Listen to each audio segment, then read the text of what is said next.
Soyez bienvenus, merci de votre fidélité à ce nouveau numéro d'International. L'invité aujourd'hui, un pays. Il s'agit d'Haïti. Le président de la République d'Haïti est sur le plateau d'International. Michel Martelly, merci d'avoir accepté notre invitation. Beaucoup de questions à vous poser sur l'île, sur son état 5 ans après, sur la situation politique, culturelle, économique de l'île. Et j'aurai le plaisir de vous interroger en compagnie de Sophie Malibaud de Radio France Internationale et de Claude Paranagua du quotidien Le Monde. Peut-être peut-on revoir quelques-unes des images avant de vous entendre, Monsieur le Président, sur ce qui se produisait il y a 5 ans, émotion internationale, et on a le sentiment que depuis, d'une certaine façon, eh bien, Haïti ne fait plus la une des journaux. Est-ce à dire que vous avez moins besoin d'aide internationale? Retour sur ce séisme. Il est 16h53, ce 12 janvier 2010, une fin de journée normale à Port-au-Prince, quand soudain...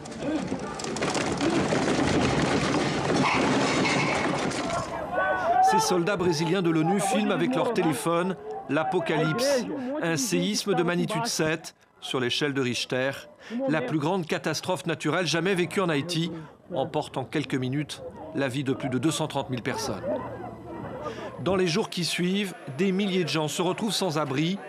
Lentement, trop lentement, l'aide humanitaire se met en place. Des camps de réfugiés provisoires sont installés aux 4 coins du pays. Certains ne disparaîtront jamais. Mais une autre catastrophe se prépare, alors que la saison des pluies démarre et que les ouragans viennent fragiliser l'île.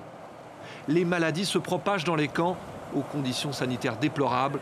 Parmi elles, le choléra qui prend de court le corps médical.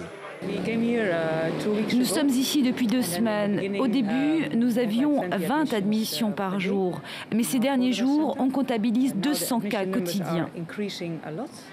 Une nouvelle crise humanitaire qui cristallise le mécontentement des populations face à des autorités accusées d'incompétence et de corruption. La fraude avérée lors du premier tour des élections présidentielles, qui se déroule en novembre 2010, embrasse tout le pays. Michel Martelly, le chanteur populaire, l'idole de toute une nation, est écarté du second tour. Ses partisans descendent dans la rue au cri de tête calée, crâne chauve, son surnom. Finalement, face à la poussée de la rue, Martelly est remis en selle pour le second tour. Le problème, c'est l'argent. Où est passé l'argent?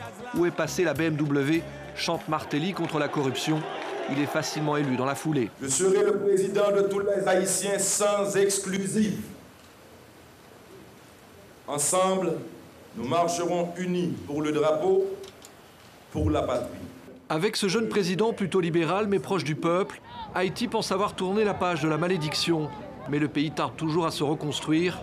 Le premier État noir à s'être libéré du joug colonial, français en 1804, grâce à son héros national Toussaint Louverture, le symbole de la lutte contre l'esclavage, a aussi été pillé de ses richesses naturelles.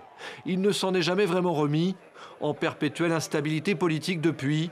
La mort en octobre dernier de Jean-Claude Duvalier, l'ancien dictateur, rappelait l'époque sombre, pas si lointaine, de la répression. Et Michel Martelly, qui est présent sur ce plateau. Monsieur le Président de la République d'Haïti, merci d'être avec nous. On voit 5 ans après ce drame planétaire, ce séisme, émotion, de quoi votre pays a-t-il besoin? A-t-il besoin de fonds, peut-être ce que vous seriez venu chercher, ou de confiance pour que des investisseurs, pour qu'une aide se déploie encore dans votre pays aujourd'hui? Quelles sont les urgences? Là où l'urgence est partout. D'abord, je tiens à te remercier, Philippe, de permettre à la République d'Haïti de s'exprimer, de dire merci à la solidarité des partenaires et ensuite nous permettre de mieux nous faire connaître. Et ce dont on a besoin, c'est plutôt la solidarité, comme je le dis, pas l'argent comme on l'a fait par le passé. Il y a assez d'argent aujourd'hui en Haïti pour tout construire?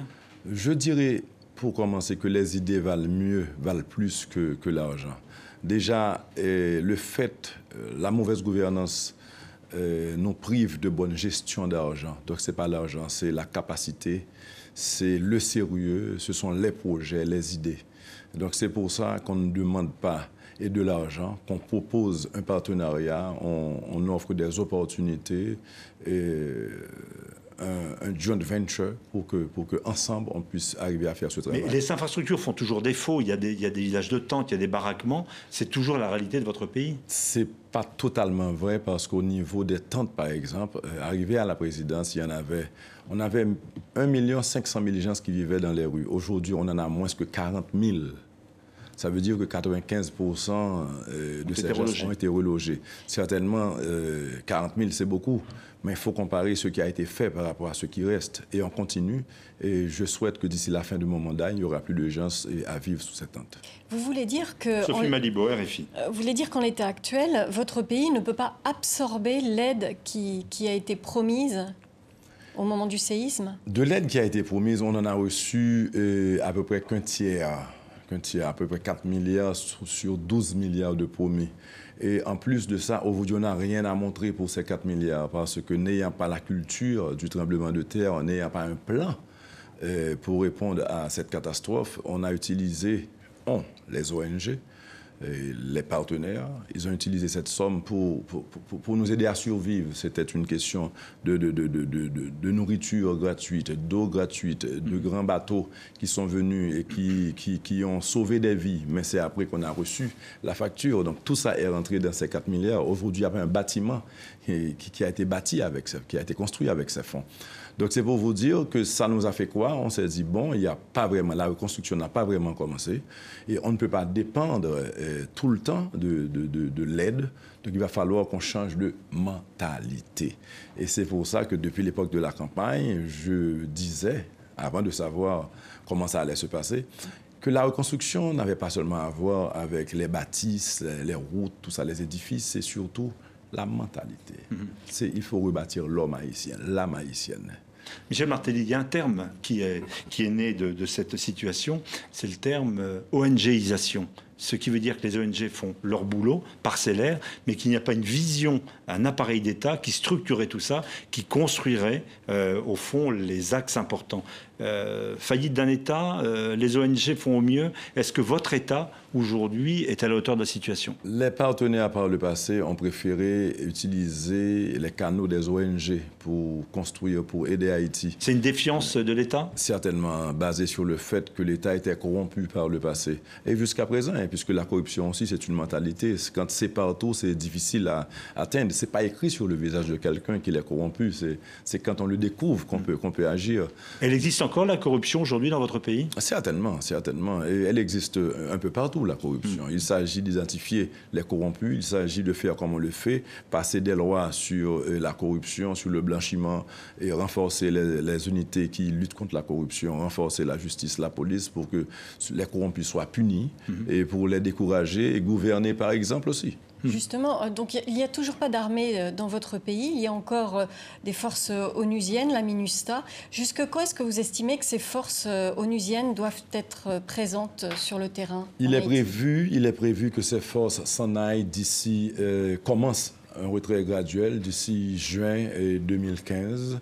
Mais question de préserver les acquis de ces 10 dernières années, puisque ça fait quand même 10 ans que ces forces sont là.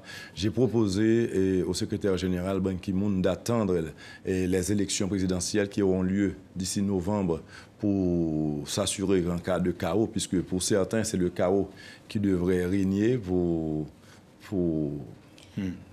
qu'eux, ils aient une chance. Pour vous, quelles sont les conditions? Quelles conditions devraient être remplies pour que Haïti assume sa sécurité? Nous sommes en train de faire notre boulot. Premièrement, nous renforçons la PNH. Chaque année... C'est-à-dire la police nationale d'Haïti. Chaque année, plus de 1500 nouveaux officiers sortent de l'académie. Et d'une part, et d'autre part, nous avons pu convaincre les partenaires d'Haïti à travers la Junte interaméricaine de défense, la JID, une instance de l'OEA, pour qu'elle nous aide à monter notre livre blanc qui constitue la doctrine, l'essentiel d'une force de défense qui soit crédible pour que nous ayons une force parallèle à cette police qui jouerait, complémentaire à cette police qui jouerait le rôle que joue aujourd'hui la MINUSTAH. Paolo Paranagua, Le Monde. Changer les mentalités, certes, mais on a l'impression qu'il faut aussi reconstruire les institutions. Or, depuis que vous avez été élu dans des conditions un peu controversées, il n'y a plus eu d'élections en Haïti. Comment Est-ce que les citoyens peuvent choisir, peuvent s'exprimer si les élections législatives ont été ajournées? Bon, Des expliquez-vous cette manifestations de rue situation? actuellement. D'abord, pour parler de renforcer l'institution, et je suis le seul à le faire. Arrivé au pouvoir, la Cour de cassation avait 12 juges. Sur 12 juges, il y en avait 6, ce qui rendait la Cour dysfonctionnelle. J'en ai nommé les 6 autres. Et aujourd'hui, à cause d'un décès, ils sont 12. Donc aujourd'hui, cette Cour est fonctionnelle. J'ai mis sur pied le CSPJ, qui est le Conseil supérieur du pouvoir judiciaire, qui aurait dû exister depuis des décennies, mais qu'on a hésité à monter, parce que ce pouvoir confère au pouvoir judiciaire son indépendance. Et c'est moi qui l'ai fait. J'ai mis sur pied... L'indépendance de la justice, elle est aujourd'hui toujours contestée. Bon, entre le dire et le faire, il y a toujours une différence. La chose, c'est que l'institution existe. Maintenant, tout ça, c'est un apprentissage, comme la démocratie. Ça va prendre du temps. Aujourd'hui... Ça va prendre combien de temps encore pour des élections? Parce que c'est ça que les gens réclament dans la rue aujourd'hui. Est-ce que vous avez un calendrier pour les élections? Laissez-moi vous dire. Je suis à mon 5e conseil électoral. Un conseil électoral, il fait quoi? Il fait les élections. Premièrement, j'ai mis sur pied le conseil électoral permanent, qui aurait dû exister depuis 1987. L'opposition a forcé que je me rétracte. Pourquoi? Parce que pour qu'ils aillent aux élections, il fallait que je me rétracte. Ils ne veulent pas du conseil électoral permanent, qui est une institution prévue par la Constitution. Donc, j'ai accepté parce qu'il fallait aller aux élections. Après avoir accepté, maintenant, quand ils ont vu, ils ne pensaient pas que j'allais accepter, quand ils ont vu que j'ai accepté, maintenant, ils me disent, il faut changer les membres. Je dis, pas de problème, on change les membres. J'ai changé les membres. Non, il faut une autre institution. La dénomination n'est pas bonne. J'accepte, on change la dénomination. Et puis, je suis à mon 5e. Vous êtes en train de dire que ce n'est pas votre responsabilité si les élections ne se tiennent pas en Haïti. Permettez, l'État haïtien est composé de 3 pouvoirs. Il y a l'exécutif, le judiciaire et le législatif. L'exécutif s'assure de la bonne marche des institutions et décaisse les fonds, et crée l'ambiance. Le législatif vote la loi électorale. Ça veut dire que cet outil dont on a besoin pour aller aux élections, cette loi électorale, si elle n'est pas votée par le Parlement, il manque quelque chose. D'accord. Donc, vous ne savez pas quand auront lieu les élections, Monsieur le Président. Vous nous dites que vous n'êtes pas en mesure de nous dire quand auront lieu ces élections. Je peux vous dire que si les élections n'ont pas lieu d'ici le 12, le 12 janvier 2015, ouais. Ce qui va nous amener à un dysfonctionnement de la Chambre, du Parlement. L'article 136 de la Constitution prévoit que le président est garant de la bonne marche des institutions. Ouais. Ce n'est pas un article qu'on utilise quand tout marche. Aujourd'hui, les institutions sont en place.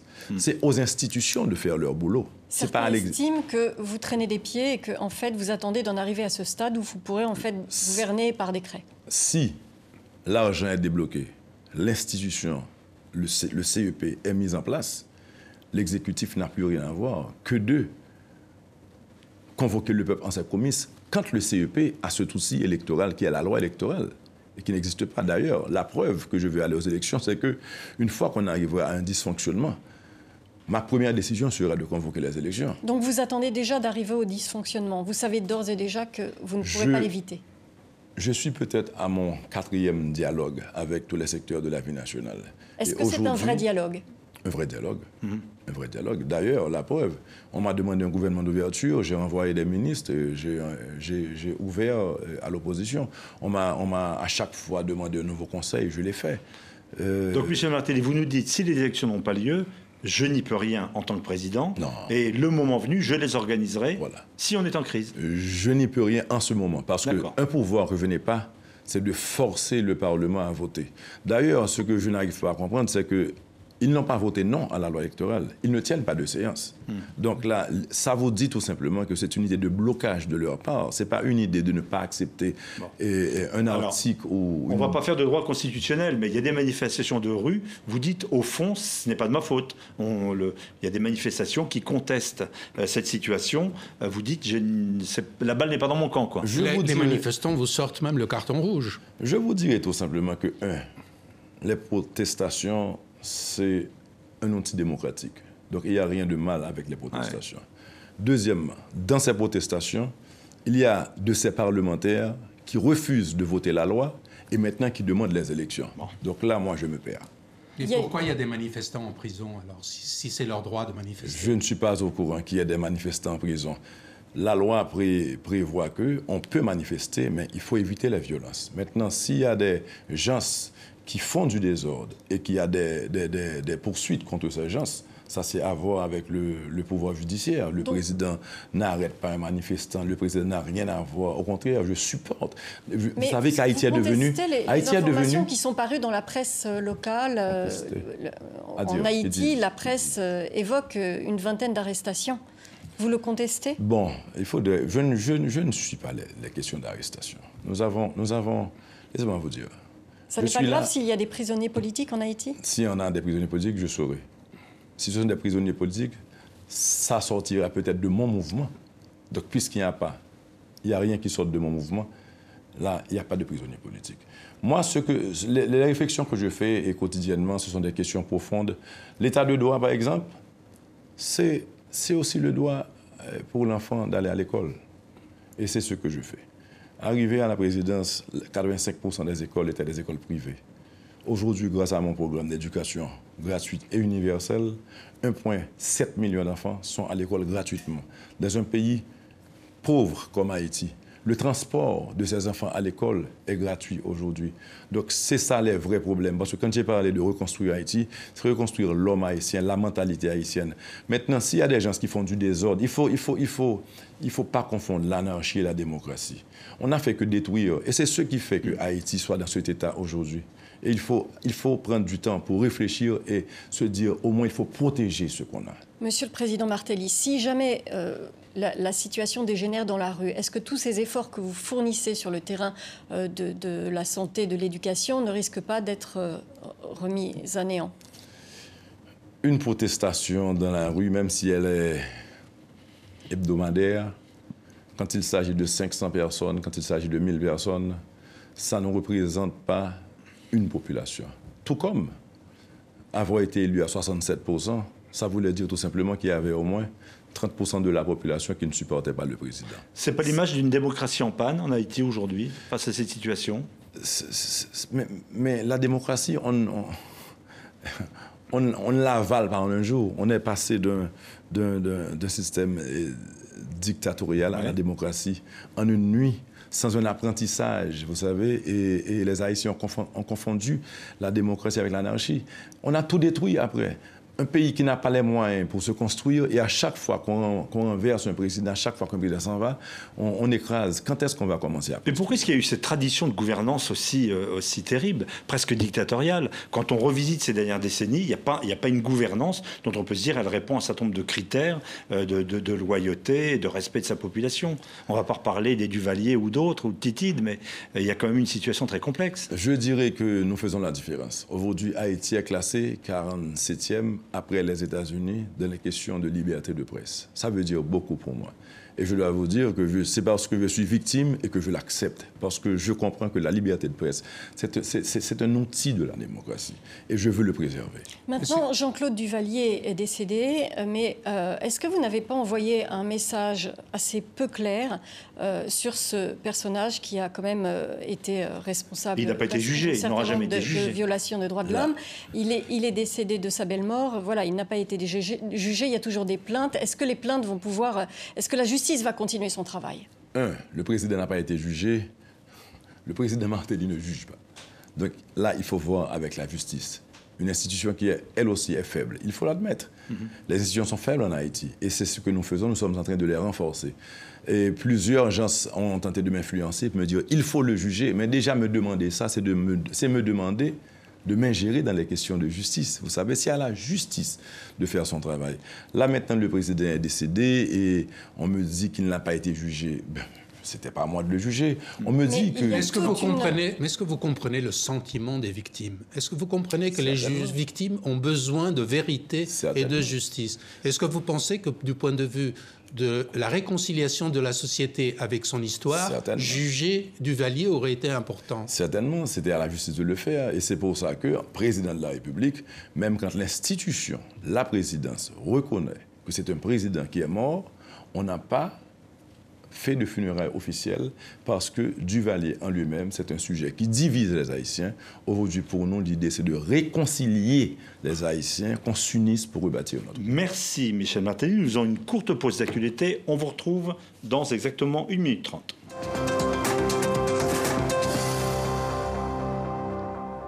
Retour international sur les antennes de TV5 Monde, de RFI, en collaboration avec le quotidien français Le Monde. Nous recevons aujourd'hui Michel Martelly, donc le président de la République d'Haïti. On vient de voir dans cette actualité le départ, après des troubles, Blaise Compaoré au Burkina Faso. Comment est-ce que vous analysez cette situation? 27 ans au pouvoir, on est tenté de toucher un peu, comme d'autres, la Constitution pour rester encore plus longtemps. La rue se révolte. Vous dites quoi? C'est ça, c'est la démocratie. Vous dites quoi? La démocratie dans la mesure que la Constitution prévoit le renouvellement du mandat. Maintenant, quand on fait abus... Ce qui n'était pas le cas au Burkina Faso. Il fallait changer la Constitution. Donc, je peux dire tout simplement que le président, semble-t-il, aurait mal calculé. Parce que même quand on aurait tendance à le faire, il faudrait s'assurer du support de la population. Parce que c'est la voix de la population qui passe. Même quand on dit constitution, c'est le peuple sur la constitution. C'est à partir de la volonté du peuple. Et là, s'il ne l'avait pas, ce support, je ne pense pas qu'il aurait dû tenter. On parle déjà de printemps noir, du fait que finalement la rue peut chasser les présidents. Ça doit donner des idées ou des mises en garde à d'autres présidents qui sont tentés, on ne va pas citer la liste ici, ce sera un peu long, en Afrique de changer la Constitution? Quand on... Vous dites qu'ils doivent faire attention, c'est un exemple, c'est un précédent? C'est pas un précédent. On a vécu ça. Et chez nous, Duvalier est parti, il était à vie, on a vécu. C'est vrai. La chose, c'est qu'il faut laisser place à la démocratie aujourd'hui. Il faut laisser le peuple choisir et il faut permettre aux idées, aux gens de se renouveler à travers les élections. C'est pourquoi je tiens aux élections.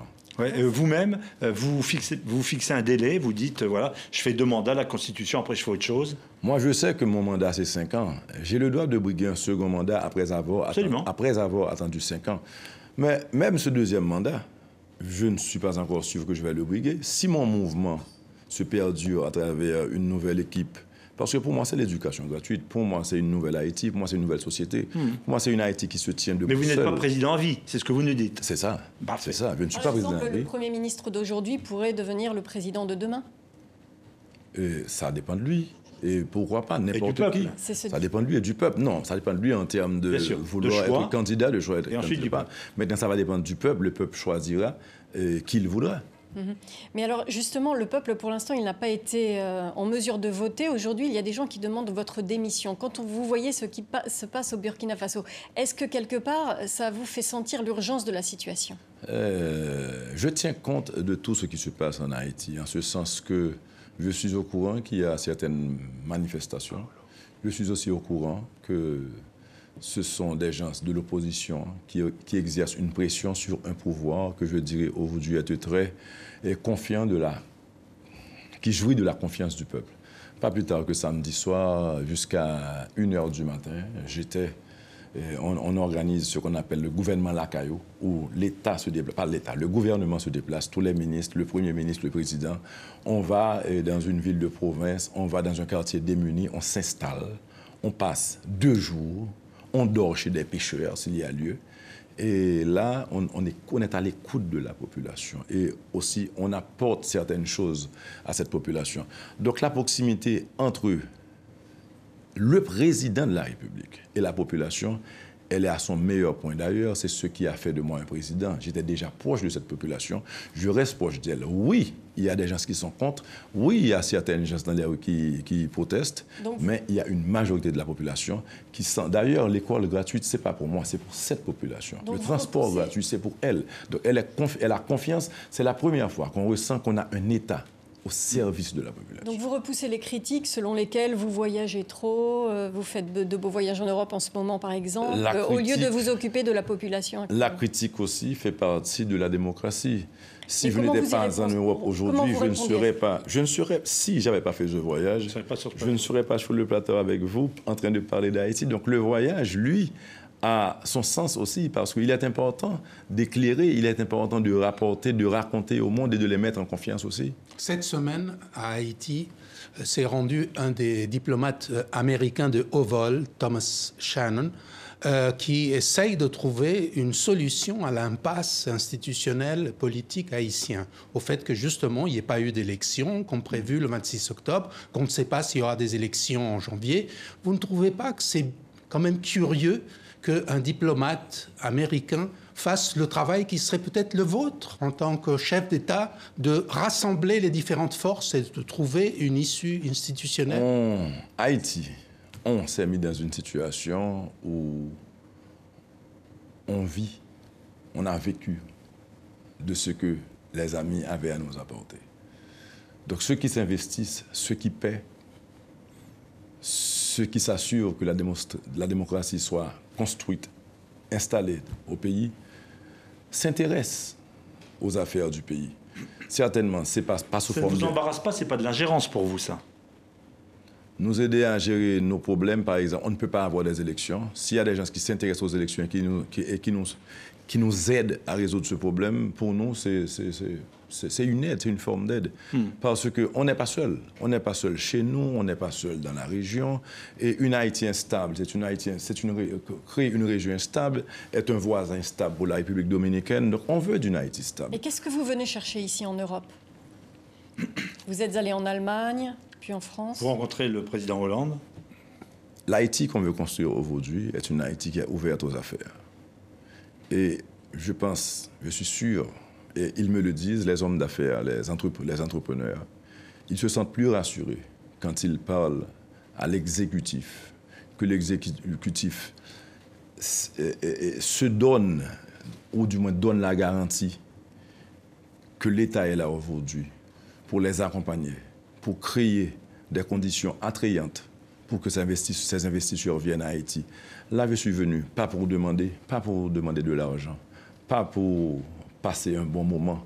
Et depuis ce matin jusqu'à aujourd'hui, chaque heure, c'est une rencontre.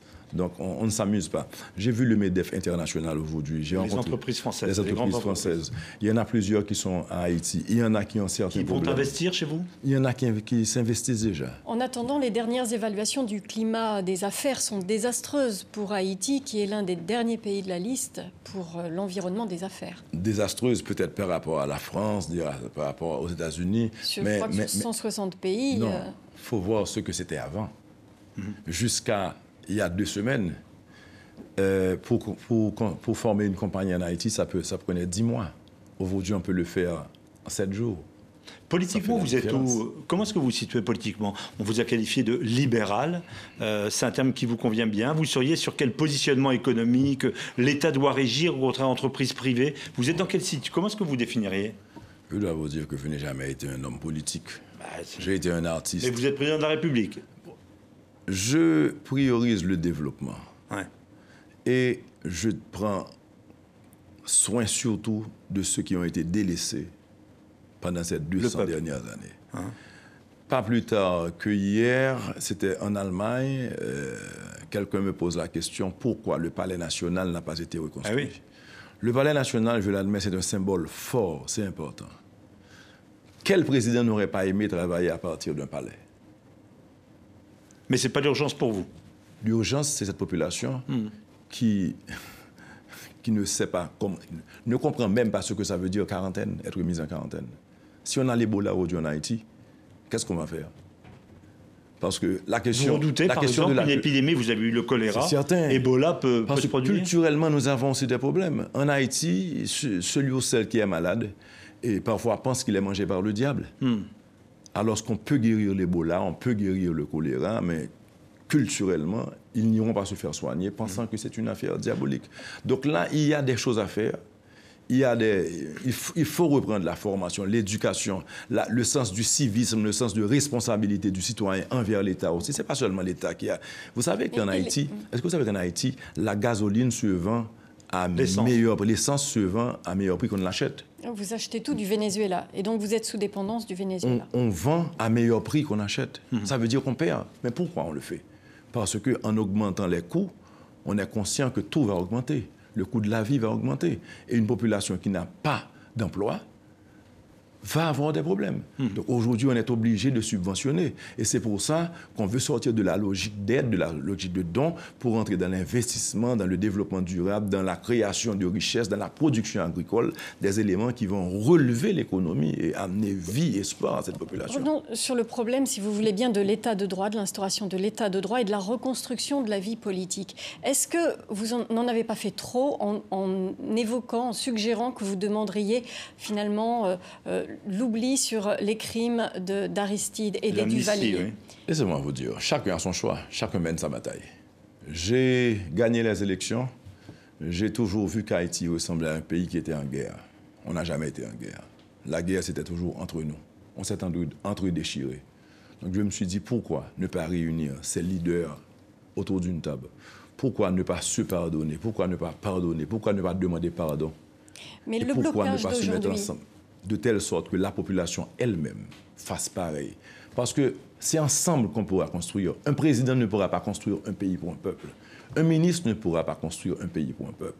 C'est un mouvement, c'est une dynamique, c'est une vision du président, des ministres qui agissent, une population qui participe, des partenaires qui comprennent et qui supportent. Est-ce que les duvalieristes ont encore leur place dans les couloirs des...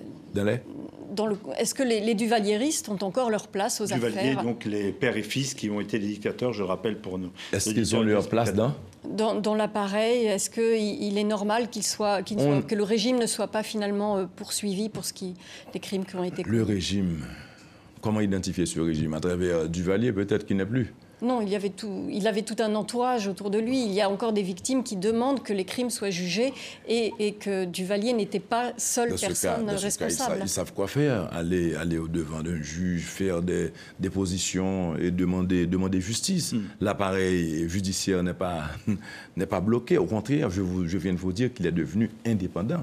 Il y a un personnage dont je voudrais qu'on parle, Toussaint Louverture. Personnage historique auquel vous êtes allé rendre hommage au fort de Joux, dans le Jura, où il était emprisonné par la France et où il est mort. On voit ici les promesses de Toussaint Louverture, qui a affranchi de l'esclavage, la première puissance affranchie de l'esclavage. Les promesses, 210 ans après, c'est assez terrible. Quand on voit Saint-Domingue à côté, qui est plutôt florissante, qu'est-ce qui s'est passé en 210 ans pour que les promesses de Toussaint Louverture soient à ce point dévoyées? Bon, justement, c'est une question importante et c'est pour ça que je suis venu. C'est ça. Parce que, imaginez-vous qu'en Haïti ou à travers le monde, donc on parlera beaucoup plus de Malcolm X, on parlera beaucoup plus de Martin Luther King, du grand Nelson Mandela. Mais les initiateurs de ce mouvement remontent justement aux années 1791, 1800, 1804, les Dessalines, les Toussaint Louverture. Parce que la révolution haïtienne, qu'on connaît très peu, qui nous a amenés à l'indépendance, c'est elle qui a redéfini le mot liberté. Parce que c'était justement ça, sortir de ces chaînes de l'esclavage. Et pourtant, on ne parle pas de Toussaint. Pourtant, aucun président haïtien n'est allé sur le site. Et vous avez choisi d'aller lui rendre hommage dans ce fort où il a été emprisonné et où il est mort. C'était important. Il faut qu'on puisse s'inspirer de l'idéal de nos ancêtres qui ont mené une bataille qu'aujourd'hui, nous ne pourrions pas mener. Aujourd'hui, nous ne serions pas à même de nous battre contre une petite police, voire une armée. Heureusement, nos pères l'ont fait pour nous. Il a battu Napoléon. C'est dur de l'admettre, mais c'est une réalité. On est devenu indépendant. Alors pourquoi, 210 ans après, on en est là? Parce que justement, après cette bataille gagnée, on ne s'est pas mis ensemble pour s'assurer du développement, de l'éducation. Pourquoi c'est 210 ans après qu'un chanteur sort de scène, qu'il s'installe dans la politique et qu'il parle de l'éducation gratuite, sans qu'il n'ait été professeur, sans qu'il n'ait, lui, un diplôme d'une université. Et c'est lui qui pense à l'éducation gratuite. Tout simplement, on n'a jamais priorisé Haïti, on n'a jamais pensé aux plus pauvres, on n'a jamais pensé à élever le niveau, on n'a jamais pensé à protéger ceux qu'on a, on n'a jamais pensé à former un pays ne vaut que par son peuple. Et quand les jeunes, les petits sont dans les rues, l'avenir du pays est dans les rues. C'est pour ça que je veux les enlever des rues, les enlever de prison, les mettre à l'école. Là, c'est la première chose à faire. Et le pire dans tout ça, c'est que les résultats, ce n'est pas pour l'année prochaine. Les résultats, ce n'est pas pour 5 ans, ce n'est pas pour 10 ans. C'est pour 30 ans. C'est pour 30 ans. les résultats. Mais c'est un passage obligé parce que sans des gens capables, sans une population à même de se tirer d'affaire, de pouvoir rêver, vous savez, on n'ira nulle part. On parle de Toussaint Louverture comme héros de Haïti et de universel. Il y a d'autres figures en Haïti qui font beaucoup parler d'elles dans le monde entier. Ce sont les écrivains. Il y en a un qui va rentrer sous la coupole prochainement, Dany Laferrière. Il y en a d'autres, Trouillot et beaucoup d'autres. Comment est-ce que vous expliquez cette capacité des écrivains, cette prolifération d'écrivains de valeur universelle? Ça prouve tout simplement que nous avons des talents. Ce sont des gens qui réussissent, mais ils réussissent seuls. Il n'y a pas une structure là pour supporter nos jeunes Haïtiens.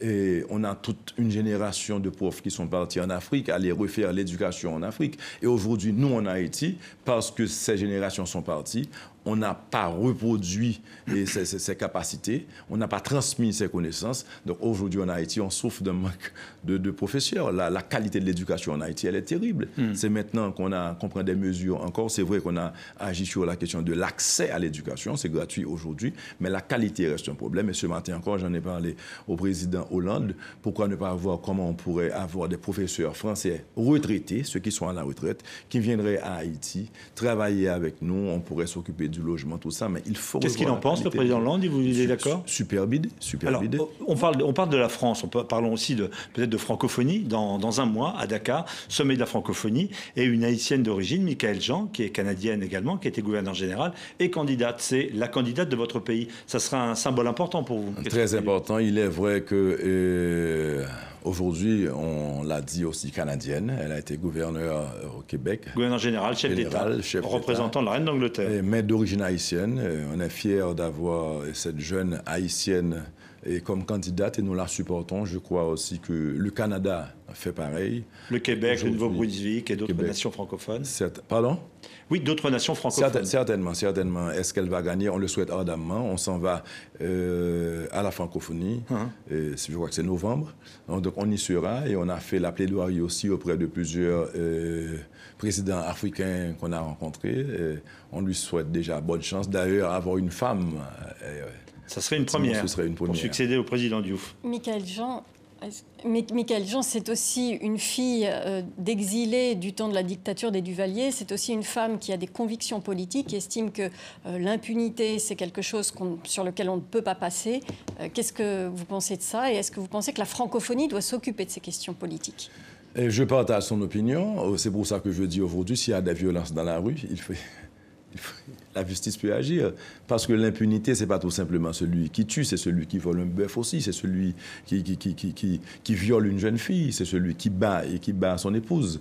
Ils doivent être pris en compte par la justice. Et ça aussi, c'est l'impunité. Et j'appuie la position de Mme Michaëlle Jean. C'est pour ça que, sur la question des femmes particulièrement, aujourd'hui, quoique la Constitution impose un taux de 30% de femmes dans les affaires de l'État, on est à 44%. C'est pour ça qu'on a mis sur pied la question de la maison des femmes. Quand les femmes sont violées ou battues, elles ont un endroit où aller et faire une déposition et être prises en compte. Donc, on s'occupe de ce genre de questions. Est-ce que cette diaspora haïtienne, si nombreuse, pas seulement en France, mais aussi en Amérique du Nord, est-ce qu'elle est uniquement un handicap, une fuite de cerveau, ou est-ce que c'est aussi un atout pour Haïti?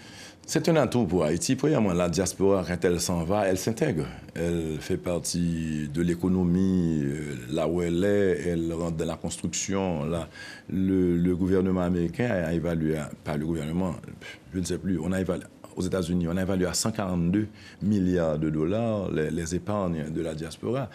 Donc la diaspora, la chose, c'est que pour Haïti, la façon dont elle s'investit en Haïti, on pense qu'elle pourrait faire mieux. Parce que chaque membre de la diaspora s'occupe de sa famille. Alors apprendre ce qu'elle représente, cette diaspora, en termes de connaissances, en termes de pouvoir économique, si elle s'investissait dans des projets de grande envergure, quand on dit 142 milliards de dollars, si cette diaspora investissait 10%, pour ne pas dire 5% de ce montant en Haïti, on verrait une différence. Sophie Malibaud. Et on parlait de la condition des femmes. Et ce que les études ont montré, c'est que dans le chaos du séisme, il y a eu beaucoup de violences faites aux femmes. Il y a eu des viols, il y a eu des grossesses non désirées. désiré, etc. Et il y a quelque chose dans la Constitution en Haïti qui empêche l'avortement. Est-ce que ce genre de dossier sensible, vous pourriez y toucher? Parce qu'il y a des avortements clandestins qui se pratiquent dans des conditions exécrables. Certainement. Le dossier est sensible, mais il y a plusieurs façons de l'aborder. Faire un recensement en Haïti, c'est difficile. Donc, vous dire qu'on pourrait même savoir où se fait un avortement, ça peut aussi être difficile. Par contre, quand on a vu l'état des camps, quand on a compris que ces camps étaient aussi des refuges pour des bandits, pour des gens qui s'adonnaient à violer des femmes, on s'est défait de ces camps. On s'est arrangé pour construire certaines maisons, on s'est arrangé pour réaménager celles qui étaient pas détruites, mais endommagées. Vous savez, et on a loué des espaces pour des gens pour faire en sorte que ces camps n'existent plus. Donc, on a traité le problème en amont. Vous savez, on a... Mais l'avortement reste une question taboue?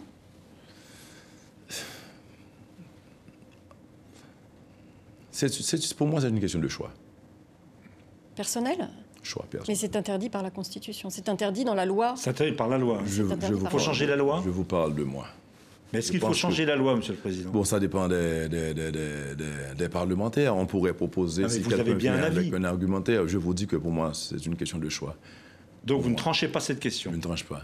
Mais il y a des femmes qui, pour l'instant, les femmes qui se font avorter après un viol... Je suis pour la vie. Mais la femme... Parce que vous savez, des fois, quand je parle aux mères, celles qui vivent dans des conditions les plus inhumaines, je vois une femme pauvre qui me dit qu'elle a 18 enfants. Là, je pense que c'est se tuer. C'est se donner une balle dans la tête, se tirer une balle au pied. Parce que si elle n'a pas accès à la contraception... Quand on n'a pas un sou et qu'on se permette d'avoir 18 enfants, c'est cultiver la pauvreté, c'est créer la misère. C'est sans doute pas son choix d'avoir 18 enfants, et les femmes violées, c'est certainement pas leur choix. Non, là, 18 enfants, c'est pas 18 viols. On ne parle pas de 18 viols. Je parle de femmes... Mais il y a le viol et puis il y a d'autres pratiques qui font que... Le viol existe partout. Ce sont des caractères particuliers. Mais il est condamné dans bien des pays. C'est pour ça que je vous dis qu'une mère qui a 18 enfants n'est pas violée 18 fois. Non. Et peut-être même pas une fois. Parce que le Mais a-t-elle accès à la contraception? A-t-elle accès à un environnement d'information? Certainement. Ouais. Peut-être moins information que contraception. Parce qu'il y a des programmes de planning familial, justement, pour accompagner les jeunes et les femmes.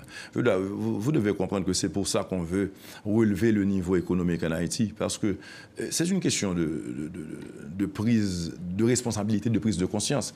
Certains parents admettent que leur jeune fille de 16 ans couche avec, un exemple, un membre des forces onusiennes. Pourquoi? Parce que c'est une question d'argent.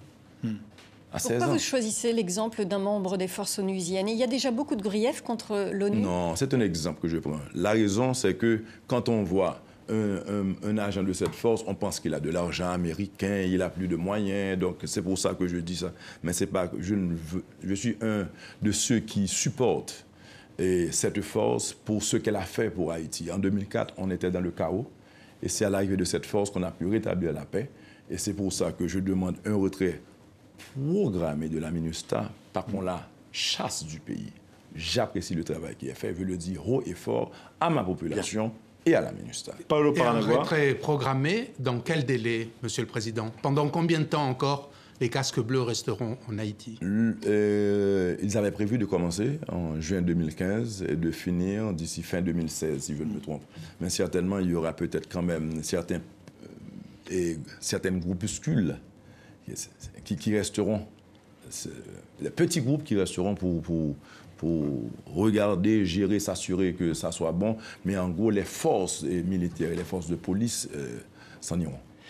Michel Martelly, merci d'avoir été l'invité d'International aujourd'hui. Vous n'étiez pas, vous le dites vous-même, destiné à devenir président. Vous dites j'étais chanteur, etc. Le jour où vous quitterez le pouvoir, un jour ça arrivera, qu'est-ce que vous voulez avoir changé en Haïti? Qu'est-ce qui devra avoir changé? Qu'on dise la marque de Martelly, c'est d'avoir fait ça. C'est quoi le ça? Bon, d'abord, changer de cap avec Haïti. Haïti n'allait nulle part, on s'enfonçait dans un trou. Changer de cap, c'est ça, ensuite changer de cap. Non, déjà l'espoir, c'est beaucoup. Rétablir la confiance entre les partenaires et Haïti, c'est beaucoup. Rétablir la confiance entre la population et l'État, c'est beaucoup. L'école gratuite pour les enfants, c'est beaucoup. Le tourisme, avoir pu faire revivre ce secteur, c'est beaucoup. Donc, beaucoup est fait. Il reste encore beaucoup à faire, mais je crois déjà en 3 ans avoir beaucoup fait. Après, peut-être que je me donnerai à la musique, qui sait. Vous retournerez dans ce cas à la musique. Merci Michel Martelly, président d'Haïti, d'avoir accepté notre invitation. Beaucoup à faire, si je puis dire, vous le disiez vous-même. Merci d'avoir été avec nous. On se retrouvera la semaine prochaine pour un autre invité dans International. Merci.